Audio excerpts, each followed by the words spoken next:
राम राम मंडळी.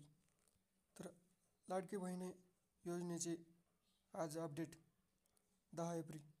महाराष्ट्रातील महिलांसाठी लागू करण्यात आलेल्या मुख्यमंत्री माझी लाडकी बहीण योजनेचा एप्रिल महिन्याचा हप्ता लाभार्थ्यांच्या खात्यात 30 एप्रिल 2025 अक्षय तृतीयाच्या दिवशी जमा केला जाणार आहे. सरकारकडून या संदर्भात महत्त्वाची माहिती समोर आली असून अनेक महिलांना या हप्त्याची प्रतीक्षा होती. लाडकी बहीण योजना 10th इन्स्टॉलमेंट. राज्य सरकारने महिला सक्षमीकरणासाठी ही योजना जुलै 2024 मध्ये सुरू केली होती. त्यानंतर दरमहा पात्र महिलांच्या खात्यात आर्थिक मदत जमा केली जात आहे. मात्र अलीकडे झालेल्या पडताळणीमुळे काही महिला योजनेतून वगळण्यात आल्या आहेत.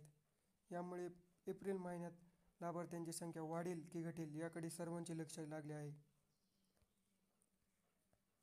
वयोमर्यादा पार करणाऱ्या 1,20,000 महिला योजनेतून वगळल्या.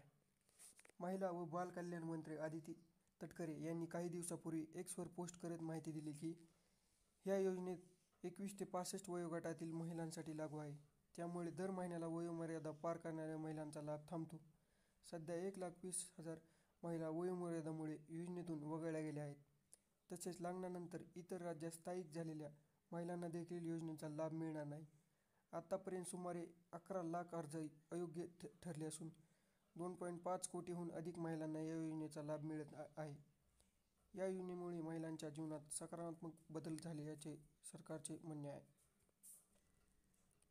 महिला आर्थिक सक्षमीकरणासाठी महाराष्ट्र सरकारने जुलै 2024 पासून मुख्यमंत्री माझी लाडकी बहीण योजनेची अंमलबजावणी केली आहे. लोकसभा निवडणुकीतील अपयशानंतर महायुती सरकारसाठी ही योजना गेम चेंजर ठरली.